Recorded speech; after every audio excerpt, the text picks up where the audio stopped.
नमस्कार, मैं हूं आपके साथ प्रेरणा मिश्रा। जैसा कि आप जानते हैं कि आयुष्मान में हर बार स्वास्थ्य संबंधी समस्याओं पर खास जानकारी दी जाती है। इसी कड़ी में आज हमारे साथ मौजूद हैं डॉक्टर अमित कुमार झा, जो बंसल हॉस्पिटल में consultant urologist and kidney transplant surgeon हैं। डॉक्टर अमित, आपका बहुत स्वागत करती हूँ बंसल न्यूज में। नमस्कार, थैंक यू। तो आज हम बात करने वाले हैं प्रोस्टेट की बीमारी क्या है और इसके इलाज के बारे में। अगर आप भी इस बारे में कुछ जानना चाहते हैं तो कार्यक्रम के दौरान हमारे नंबर लगातार आपकी टीवी स्क्रीन पर फ्लैश हो रहे हैं, जिनके जरिए आप सीधे डॉक्टर अमित से सलाह ले सकते हैं। तो चलिए शुरुआत करते हैं और डॉक्टर आपकी ओर रुख करूंगी और आपसे समझना चाहेंगे प्रोस्टेट ग्लैंड जिसको बोलते हैं वो क्या है, हमारे शरीर में प्रोस्टेट ग्लैंड क्या कुछ काम करता है। जी जी जी, सबसे पहले तो बंसल न्यूज़ के सभी दर्शकों को मेरा नमस्कार। प्रोस्टेट ग्लैंड जो है वो एक्सक्लूसिव टू मेल्स है। ये हमारे रिप्रोडक्टिव सिस्टम का एक हिस्सा है। ये पेशाब की थैली के नीचे और पेशाब की नली के चारों ओर होने वाली एक लगभग 15 से 20 ग्राम की एक ग्लैंड है, जिसका मुख्य जो होता है फंक्शन वो हमारे वीर्य का कुछ भाग जो है वो बनाना होता है। इस भाग के द्वारा जो है ये शुक्राणु को कुछ न्यूट्रिशन प्रोवाइड करते हैं। ठीक है जी, जी। बिल्कुल डॉक्टर, लेकिन अगर प्रोस्टेट ग्लैंड की बीमारियों के बारे में बात करें तो क्या कुछ बीमारी होती है, कितने प्रकार की बीमारी हो सकती हैं? वैसे तो काफ़ी सारी बीमारियां हैं जो प्रोस्टेट को अफेक्ट करती हैं, पर मुख्यतः इनको 3 भागों में बांटा जा सकता है। सबसे पहला तो है प्रोस्टेट के संक्रमण यानी इन्फेक्शन। इन्फेक्शन 2 प्रकार के हो सकते हैं। एक्यूट ऑनसेट, एकदम तुरंत होना, शॉर्ट ड्यूरेशन वाले, जिसको एक्यूट प्रोस्टेटाइटिस कहते हैं, या फिर लंबे समय से चले आने वाली इन्फेक्शन जिनको क्रॉनिक प्रोस्टेटाइटिस कहते हैं। इन्फेक्शन के अलावा जो लगभग 45 से 50 साल की उम्र के बाद जो मेल्स में जो साधारण प्रोस्टेट की गांठ जो बढ़ जाती है उसको मेडिकल टर्मिनोलॉजी में बिनाइन प्रोस्टेटिक हाइपरप्लेजिया कहते हैं। ये दूसरी बीमारी है जो पुरुषों में प्रोस्टेट ग्लैंड में बहुत ही कॉमन है। इसके अलावा आखिर में प्रोस्टेट ग्लैंड का कैंसर है जो बहुत ज़्यादा कॉमन है। ये तीनों ही चीज़ें जो है आजकल इंसिडेंस में काफ़ी बढ़ रही हैं। स्पेशली जो PSA टेस्ट आ गया है उसके बाद से प्रोस्टेट कैंसर का डिटेक्शन काफ़ी बढ़ गया है, और अब जो है एडवांस स्टेज की जो प्रोस्टेट कैंसर है वो 10% से भी कम लोगों में डिटेक्ट की जाती है। ज़्यादातर में ये लोकलाइज्ड या फर्स्ट सेकेंड स्टेज में ही पाई जाने लगी है। बिल्कुल डॉक्टर, प्रोस्टेट ग्लैंड की बीमारियों का उपचार, उसके लक्षण सबसे पहले तो जानते हैं कि क्या कुछ लक्षण होते हैं उसके? जी, प्रोस्टेट ग्लैंड की बीमारियों के लक्षण जैसे अगर इन्फेक्शन है तो उसमें पेशाब में जलन होना, पेशाब करते वक्त दर्द होना, जननांगों या उसके आसपास के इलाकों में दर्द होना, बुखार आना इत्यादि है। प्रोस्टेट की जो साधारण गांठ बढ़ जाती है BPH, बिनाइन प्रोस्टेटिक हाइपरप्लेजिया, उसमें 2 तरह के सिम्टम होते हैं। या तो रुकावट वाले सिम्टम जैसे कि पेशाब रुक रुक के आना, पेशाब कम्प्लीटली बंद हो जाना, या पेशाब करने के बाद ऐसा लगना जैसे कुछ रह गया है फिर से कर लूँ। या फिर इरिटेटिव सिम्टम्स होते हैं जैसे रात में बार बार पेशाब उठ के जाना, अर्जेंसी होना, पेशाब लगी तो रोक ना पाना और जल्दी से जाने की इच्छा होना, और कभी कभी तो बाथरूम पहुँचने के पहले ही पेशाब लीक हो जाती है। इसके अलावा प्रोस्टेट कैंसर में जो है कोई स्पेसिफिक सिम्टम नहीं होते हैं, इनके सिम्टम सिमिलर होते हैं BPH की तरह ही, पर जब ये डिज़ीज़ बहुत एडवांस स्टेज में चली जाती है तो हड्डियों में दर्द, भूख कम लगना, वज़न कम होना या पेशाब में खून आना इत्यादि ये प्रोस्टेट कैंसर के लक्षण हैं। हाँ बिल्कुल। और डॉक्टर, मैं आपसे पहला सवाल भी उपचार के बारे में पूछने वाली थी, तो अब चाहूँगी कि आप दर्शकों को बताएं कि उसके उपचार क्या कुछ हो सकते हैं। प्रोस्टेट का जैसे मैंने क्लासीफाई किया बीमारियों को, उसी तरह से उसका उपचार भी है। अगर पेशेंट को इन्फेक्शन है तो उसको एंटीबायोटिक और एंटी इन्फ्लेमेटरी कुछ दवाइयाँ होती हैं उसके द्वारा ट्रीट किया जाता है। इसमें ख़ास बात यह है कि बाकी किसी जगह के इन्फेक्शन है जैसे कि पेशाब की थैली, तो उनको 5 से 7 दिन की एंटीबायोटिक से ट्रीट किया जा सकता है। पर प्रोस्टेट में क्योंकि दवाइयों का पेनिट्रेशन उतना आसानी से नहीं होता, इसलिए हमें ये एंटीबायोटिक्स ज़्यादा समय तक देना पड़ता है। तो एक्यूट प्रोस्टेटाइटिस में लगभग 1 महीने और क्रॉनिक प्रोस्टेटाइटिस में लगभग 3 महीने तक ये एंटीबायोटिक्स हमें देनी पड़ती हैं। इसके अलावा जो बिनाइन प्रोस्टेटिक हाइपरप्लेजिया है, जो साधारण गांठ जो बढ़ गई है प्रोस्टेट की, वो अगर पेशाब की थैली के अंदर की तरफ बढ़ती है तो उसमें ट्रीटमेंट करने की ज़रूरत होती है। उसमें 2 तरह के ट्रीटमेंट हैं, मेडिकल ट्रीटमेंट या सर्जिकल ट्रीटमेंट। सर्जिकल ट्रीटमेंट सिर्फ उन लोगों के लिए रिज़र्व रखी जाती है जिनको किडनी पे सूजन आ रही है, किडनी फंक्शन टेस्ट ख़राब आ रहे हैं प्रोस्टेट की वजह से, या फिर बार बार यूरिन इन्फेक्शन हो रहा है, बार बार यूरिन में स्टोन्स हो रहे हैं, या फिर पेशाब में खून आ रहा है, या पेशाब पूरी तरह रुक गया है, दवाई देने के बाद भी पेशेंट नली पे ही है, नली निकालते ही पेशाब रुक जा रहा है, ऐसे पेशेंट्स में प्रोस्टेट की सर्जरी सलाह दी जाती है। उसके अलावा मेडिकल ट्रीटमेंट है, कुछ दवाइयाँ हैं जैसे अल्फ़ा ब्लॉकर जो कि पेशाब के रास्ते को ढीला कर देती हैं ताकि पेशाब अच्छी तरह आ सके, और दूसरी दवा है 5 अल्फ़ा रिडक्टेज इनहिबिटर क्लास की, जिनसे प्रोस्टेट का साइज़ कम होता है। तो ये मेडिकल ट्रीटमेंट है और सर्जिकल ट्रीटमेंट है। बाकी प्रोस्टेट कैंसर का जहाँ तक सवाल है, उसके स्टेज पे डिपेंड करता है उसका ट्रीटमेंट। अगर शुरुआती स्टेज में ही है तो सर्जरी या रेडियोथेरेपी से इसका इलाज किया जा सकता है। अगर एडवांस स्टेज में है तो कीमोथेरेपी, या प्रोस्टेट में स्पेसिफिकली एक हार्मोन थेरेपी भी होती है जिनके साइड इफ़ेक्ट्स कीमोथेरेपी से बहुत कम होती है, जो कि एडवांस स्टेज में इसका इस्तेमाल किया जा सकता है हार्मोन थेरेपी का। जी डॉक्टर, प्रोस्टेट ग्लैंड की जो बीमारियां आपने अभी गिनाई हैं, वो बीमारियां हो ही ना, उसके लिए क्या कुछ उपाय किए जा सकते हैं? ऐसी कोई परफेक्ट दवाई तो नहीं है जिनसे कोई एक भी बीमारी प्रोस्टेट की ना हो, पर कुछ जनरल प्रिकॉशन है जो हम ले सकते हैं, जैसे कि साफ़ सफाई रखना, सेफ सेक्स प्रैक्टिसेस को फॉलो करना, हेल्दी बैलेंस डाइट लेना, स्मोकिंग, अल्कोहल वगैरह अवॉइड करना। इसके अलावा जो हमारे ओल्ड एज के मेल मेंबर्स हैं वो स्पेशली ठंड के महीनों में कॉफ़ सिरप का इस्तेमाल बहुत करते हैं, इसको अवॉइड करना चाहिए, इससे पेशाब रुकने की संभावना बहुत रहती है। इसके अलावा एक जनरल सलाह ये है कि पेशाब को बहुत देर तक रोक के नहीं रखना चाहिए कभी भी जो है ओवर डिस्टेंशन ऑफ ब्लैडर इससे होता है, ज़्यादा भर जाती है पेशाब तो उससे रुकने की संभावना बहुत रहती है। तो ये हमें हमेशा टाइम देख के 2 से 3 घंटे में हमेशा यूरिन पास कर ही लेना चाहिए। तो ये कुछ जनरल प्रिकॉशन है। इसके अलावा कुछ स्क्रीनिंग के तरीके भी हैं जो लेटर हम डिस्कस करेंगे, उससे इनका बीमारियों का जल्दी पता चल सकता है। बिल्कुल, तो अब आपने बोल ही दिया है कि उनके बारे में बाद में डिस्कस करेंगे, तो सवाल भी मेरा यही है डॉक्टर कि प्रोस्टेट ग्लैंड के उपचार में काम आने वाले जो लेज़र ट्रीटमेंट्स हैं वो क्या होते हैं और उसके क्या कुछ फ़ायदे हो सकते हैं? जो यूरोलॉजी में लेज़र की जो यूज़ है वो सबसे कॉमनली स्टोन डिजीज़ में काम आती है। तो स्टोन डिजीज़ को ट्रीट करने के लिए जो लेज़र होते हैं वो कम वाटेज, कम पावर के होते हैं, जैसे 20 से 35 वाट तक के लेज़र। पर प्रोस्टेट की ट्रीटमेंट के लिए जो लेज़र इस्तेमाल होता है वो हाई वाटेज की लेज़र होती है, वो लगभग 80 से 100 वाट या उससे भी ज़्यादा की लेज़र इस्तेमाल होती है। बंसल हॉस्पिटल में अभी इस समय 100 वाट का होल्मियम या लेज़र उपलब्ध है, जिससे कि हम प्रोस्टेट का ट्रीटमेंट कर सकते हैं। लेज़र की ट्रीटमेंट और नॉर्मल TURP जो ट्रीटमेंट जो कि सबसे ज़्यादा प्रचलित है, कभी भी हेड टू हेड स्टडी में किसी में भी कोई ज़्यादा एडवांटेज या डिसएडवांटेज नहीं पता चले हैं, लेकिन लेज़र में ये हमने देखा है कि जो पेशेंट्स जो ब्लड थिनर मेडिकेशंस के ऊपर रहते हैं उनमें ब्लड लॉस थोड़ा कम होता है। लेज़र प्रोस्टेटेक्टमी के पेशेंट्स का कैथेटर जल्दी निकलता है पेशाब की नली, और वो अपने नॉर्मल दिनचर्या और काम में जल्दी लौटते हैं, उनके हॉस्पिटल से डिस्चार्ज जल्दी होती है। बिल्कुल। किन लोगों को प्रोस्टेट ग्लैंड के कैंसर की स्क्रीनिंग डॉक्टर करवानी चाहिए? जी, तो जैसा कि अभी हिंदुस्तान में भी अमेरिकन यूरोलॉजी एसोसिएशन की गाइडलाइंस ही चलती हैं, क्योंकि हमारी गाइडलाइंस अभी बनने की स्टेज में है। तो जो अमेरिकन यूरोलॉजी एसोसिएशन की गाइडलाइंस हैं उसके हिसाब से 40 साल से कम उम्र के जो मेल्स हैं उनको प्रोस्टेट कैंसर की स्क्रीनिंग नहीं करवानी चाहिए। 40 से 55 साल के जो मेल्स हैं उनको, अगर उनके फैमिली में कोई ऐसी हिस्ट्री है, किसी पिताजी को या दादा को या भाई को अगर प्रोस्टेट कैंसर की ऐसी कभी रही है बीमारी, तो इन लोगों में 40 से 55 साल की उम्र में भी प्रोस्टेट कैंसर की स्क्रीनिंग करनी चाहिए।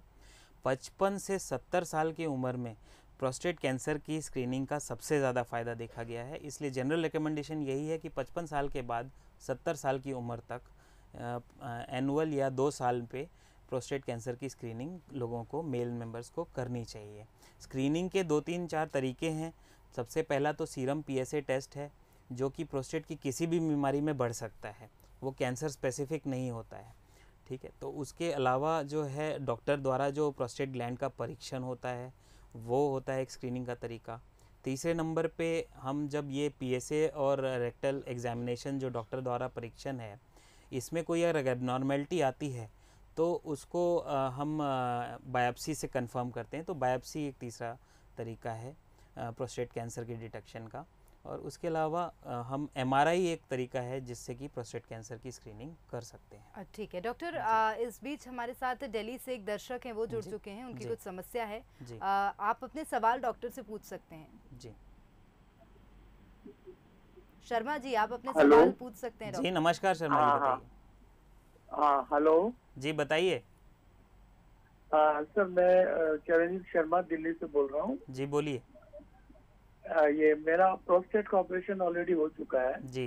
क्योंकि पहले वो जो बताए गए थे यूरिन नहीं पास होता था, बहुत से प्रॉब्लम थे जी। अच्छा, अभी क्या है कि यूरिन तो पास हो जाता है, लेकिन यूरिन करने के बाद एक जो सेटिस्फेक्शन होती है ना, वो चीज अभी भी नहीं होती। जी जी जी जी। तो शर्मा जी, आपका जो समस्या है वो इतना कॉमन नहीं है। सर्जरी के बाद जनरली जो ऑब्स्ट्रक्टिव सिम्टम, जो रुकावट वाले सिम्टम्स हैं, उनमें तो लगभग कंप्लीट रिलीफ मिल जाता है। पर जो इरिटेशन वाले सिम्टम है, बार बार जाने की इच्छा होना, अर्जेंसी होना, ये लगभग 2 से 3 महीने तक रह सकते हैं। तो अगर तो आपका ऑपरेशन इसी हाल फिलहाल में ही हुआ है तो आपको 2-3 महीने तक ऑब्ज़र्व करने की सलाह देता हूँ। अगर रुकावट ज़्यादा महसूस होती है तो आप जिन डॉक्टर से, यूरोलॉजिस्ट से आपने ऑपरेशन कराया है, वहाँ जाकर मिल सकते हैं। कुछ सिंपल साधारण टेस्ट होते हैं, रेजिडुअल यूरिन और यूरोफ्लोमेट्री और यूरिन टेस्ट वगैरह। इनसे ये नॉर्मल डायग्नोसिस प्रॉपर हो सकता है कि क्यों ऐसा आपके साथ हो रहा है। और कुछ मुंह से खाने वाली दवाइयाँ भी दी जा सकती हैं जिनसे आपको राहत मिलेगी। मुझे लगता है कि समझ गए होंगे दर्शक कि किस तरह से उनको फ़िलहाल सावधानियां रखनी चाहिए ताकि वो जो अपनी समस्या है उससे निपट सके। तो 3 महीने तक फ़िलहाल खुद को ऑब्जर्व करिए। हमारे साथ एक और दर्शक हैं, इंदौर से जुड़ गए हैं। कमल, आपके जो भी सवाल हैं आप डॉक्टर से पूछ सकते हैं। नमस्कार डॉक्टर साहब। जी नमस्कार कमल जी। मेरी एज 70 ईयर्स है और इंदौर में रहता हूँ जी। अच्छा, थोड़ा उससे मेरा माइल्डली बढ़ा हुआ है जी। वो प्रॉब्लम तो ज्यादा नहीं है, वो उसकी वजह से बता रहे हैं जी। एक टेस्टिस जो राइट वाला वो ज्यादा बढ़ गया है वो। जी जी जी जी जी। तो कमल जी, ऐसा है कि आपके केस में फिज़िकल एग्जामिनेशन बहुत ही ज़रूरी है। सिर्फ साइज़ प्रोस्टेट का बढ़ जाने से उसका ट्रीटमेंट नहीं किया जाता। स्पेशली आप टेस्टिस का साइज़ बढ़ा हुआ बता रहे हैं, अगर वो इन्फेक्शन के कारण है। जनरली ऐसा तभी होता है जब प्रोस्टेट की वजह से रुकावट हो और पेशाब में, थैली में यूरिन रह जाती हो और उसमें इन्फेक्शन हो के वो इन्फेक्शन जो है यूरिन का टेस्टिस तक पहुंच जाता है और फिर उसके टेस्टिस के साइज़ में जो है वृद्धि हो जाती है।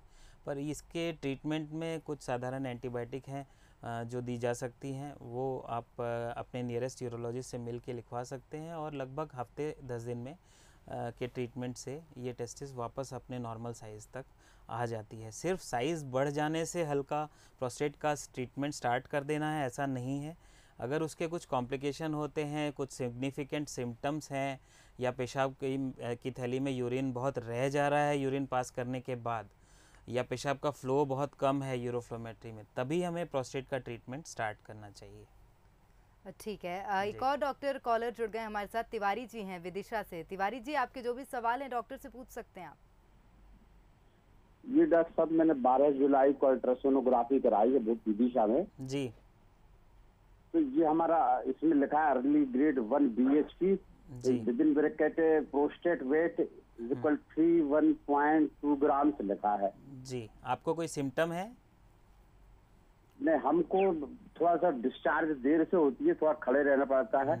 रात वगैरह में उठते हैं तो तुरंत पेशाब नहीं होती, थोड़ा सा इंतजार करना पड़ता है थोड़ा सा। जी जी जी जी जी जी। तो अभी हमको, अभी मेरी 69 है एज जी। और अभी डॉक्टर साहब एक यहाँ आए थे भोपाल से, वो तो यूरी मैक्स D4 लिखे हुए हैं उन्होंने हमको। जी जी, आपको बिल्कुल सही दवा चल रही है तिवारी जी। और शुरुआती लक्षण है प्रोस्टेट के। अच्छा है कि आपके जो बीमारी है वो शुरुआती स्टेज में ही पकड़ में आ गई है और उसका ट्रीटमेंट भी डॉक्टर साहब ने चालू कर दिया है, यूरोलॉजिस्ट ने। तो मेरे ख्याल से आपका ट्रीटमेंट बिल्कुल सही डायरेक्शन में जा रहा है। आप इस दवा को खाएं और 6 महीने के बाद, लगभग 3 से 6 महीने के बाद अपने टेस्ट जो है रिपीट कर लें।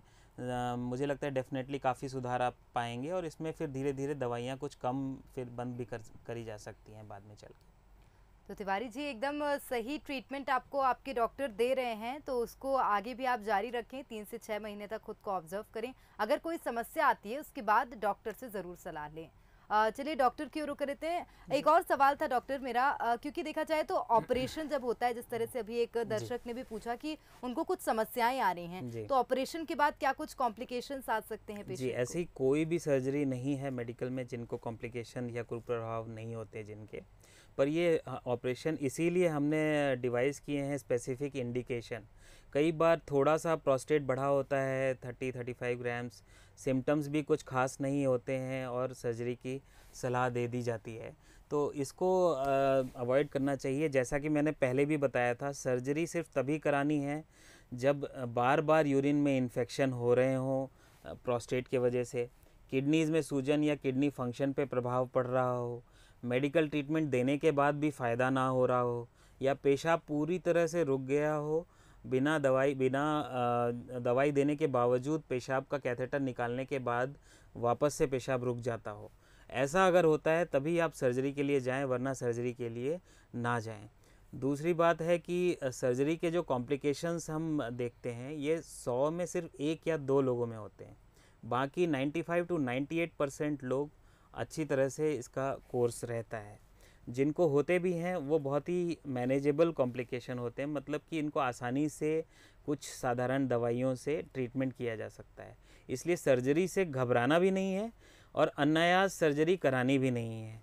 जो अगर स्पेसिफिक इंडिकेशन में आपको ज़रूरत है, जो मैंने पहले बताए हैं, उस हिसाब से अगर ज़रूरत महसूस होती है तो ही इसकी सर्जरी के लिए आप जाएं। बिल्कुल डॉक्टर, इस बीच हमारे साथ एक कॉलर जुड़ गए हैं, नरसिंह प्रसाद हैं। आपका बहुत स्वागत है, आप डॉक्टर से सवाल कर सकते हैं। Okay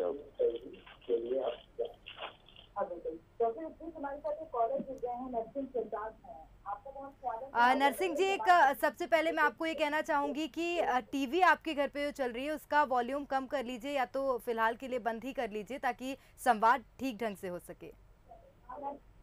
okay.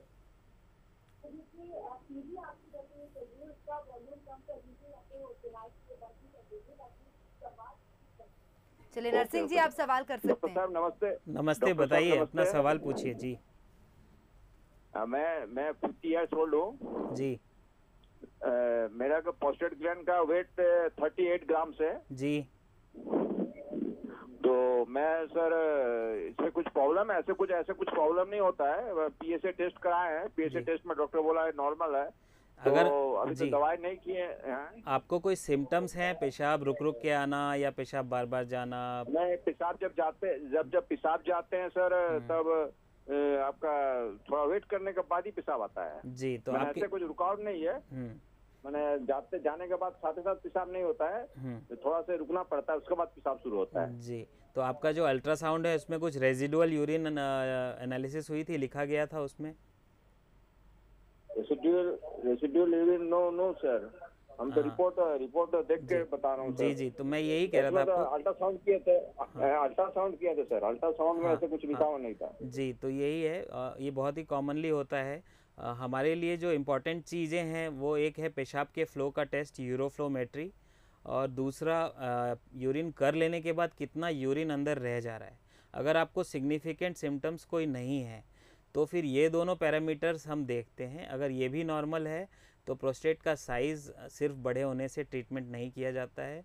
अगर ये नॉर्मल है और सिम्टम्स भी बहुत माइल्ड हैं तो आप ऑब्ज़र्व कर सकते हैं, इसमें कोई ट्रीटमेंट चालू करने की ज़रूरत नहीं है। ठीक है, हमारे साथ एक और कॉलर डॉक्टर जुड़ चुके हैं, भोपाल से ही हैं। मिश्रा जी, आपके जो भी सवाल हैं आप डॉक्टर से पूछ सकते हैं।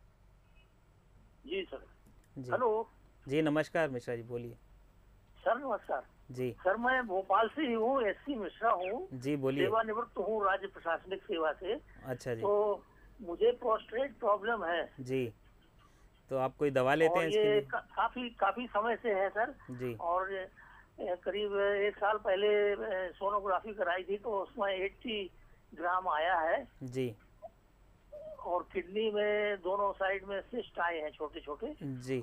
और फैटी लीवर बताया है जी। आपको दवाइयों से रिलीफ है या नहीं है? नहीं, बार बार रात में सर पेशाब के लिए उठना पड़ता है और दवाई तो मैं अभी कोई नहीं ले रहा हूँ सर। यहाँ दिखाया जरूर था मैंने ये नंद किशोर जी को पहले, लेकिन वो फ्लो ठीक नहीं है जी। और दवाई वही उसकी ले रहा हूँ सर, होम्योपैथी की। जी, तो आपके लिए यही सलाह है मिश्रा जी कि आप तत्काल जो है इसकी दवा चालू करें। जहाँ तक हमारा नॉलेज है इसमें और कोई तरीका नहीं है। इसमें तुरंत आप इवैल्यूएट करके यूरोफ्लोमेट्री और सोनोग्राफी अगर बहुत पहले हुई है तो उसको रिपीट करके उसमें रेजिडुअल यूरिन देख के, और आपको सिंपल टैबलेट होती है और रात को पहले शुरू कर देने चाहिए, और फिर दवा शुरू करने के एक महीने पे हम देखेंगे रिस्पांस कैसा रहेगा, उसके हिसाब से आगे के डिसीजन लेंगे। प्रोस्टेट का साइज़ आपके केस में काफ़ी ज़्यादा बड़ा है, लेकिन इसको और डिटेल इवैल्यूएशन की ज़रूरत है। अगर आप फेस टू फेस कंसल्टेशन के लिए आ सकें तो वो सबसे अच्छा रहेगा आपके लिए। तो शायद मिश्रा जी समझ गए होंगे कि जल्द से जल्द इसका ठीक ढंग से उपचार कराइए, और आप क्योंकि भोपाल में ही हैं तो आप डॉक्टर से सीधे आके भी संपर्क कर सकते हैं और उनसे उचित सलाह ले सकते हैं। डॉक्टर, एक और सवाल मेरा है, जब मैं आपसे पहले चर्चा कर रही थी तो आपने कैंसर का भी जिक्र किया था कि प्रोस्टेट कैंसर भी हो सकता है। वो कैसे होता है, कैसे फैलता है डॉक्टर? जी, प्रोस्टेट कैंसर जो है ये अनकंट्रोल्ड ग्रोथ, यानी कि बिना किसी कंट्रोल के जो प्रोस्टेट के सेल्स जो हैं, कोशिकाएं जो हैं जब बढ़ने लगती हैं तो उसको कहा जाता है। प्रोस्टेट कैंसर बाकी अंगों के कैंसर की तरह अग्रेसिव नहीं होता। हार्डली 10% कैंसर जो हैं वो एडवांस स्टेज में पाए जाते हैं इसमें, और इसका ट्रीटमेंट के ऑप्शंस भी बहुत सारे होते हैं। तो इन ट्रीटमेंट ऑप्शंस का यूज़ करके हम प्रोस्टेट कैंसर को अच्छी तरह से ट्रीट कर सकते हैं।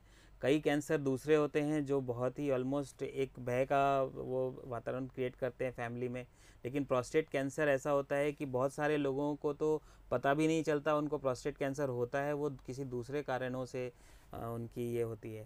तो इसमें प्रोस्टेट कैंसर में जो है मुख्य जो कारण है वो बार बार यूरिन में प्रोस्टेट में इन्फेक्शन होना, जो कुछ स्पेसिफिक एज है जैसे कि 65-70 के बाद ही ये ज़्यादा इंसिडेंस में पाया जाता है, और स्मोकिंग, अल्कोहलिज्म, इस तरह के जो हैबिट्स हैं उनसे ये प्रोस्टेट कैंसर होता है। और कुछ केसेस में जीन्स हमारे कुछ ऐसे होते हैं, जेनेटिक फैक्टर्स होते हैं जो फैमिली में रन करते हैं, जिनकी वजह से प्रोस्टेट कैंसर होता है।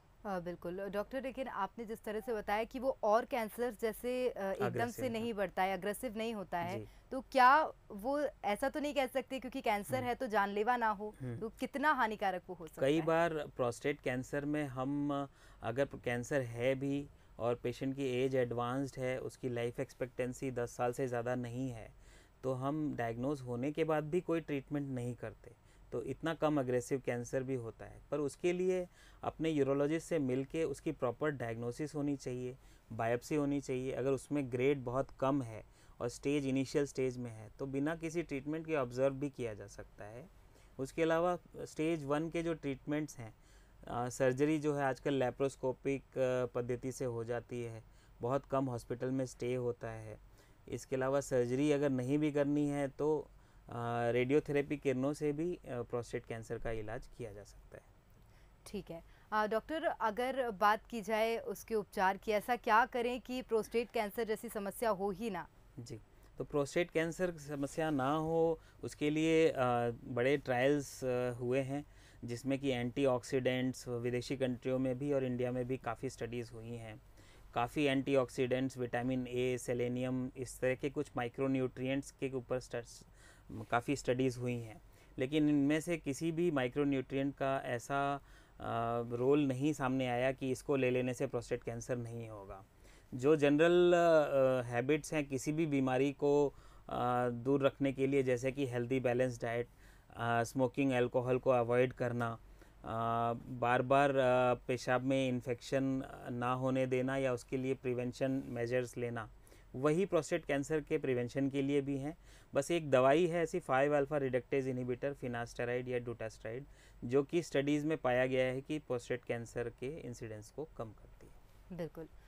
तो डॉक्टर, तमाम जानकारियाँ जो आपने साझा की उसके लिए बहुत शुक्रिया। जी, थैंक यू। तो आज डॉक्टर अमित कुमार ने हमारे साथ कई जानकारियां साझा की। निश्चित रूप से आप सभी को सवालों के जवाब मिल गए होंगे। प्रोस्टेट से जुड़ी समस्या को लेकर बिल्कुल भी लापरवाही ना करें, फौरन डॉक्टर से संपर्क करें और स्वस्थ रहें, सुरक्षित रहें। इसी के साथ हमारी इस खास पेशकश में फिलहाल इतना ही। कल फिर हाजिर होंगे एक नई स्वास्थ्य संबंधी समस्या को लेकर, साथ ही बताएंगे उसके उपाय। दीजिए इजाजत।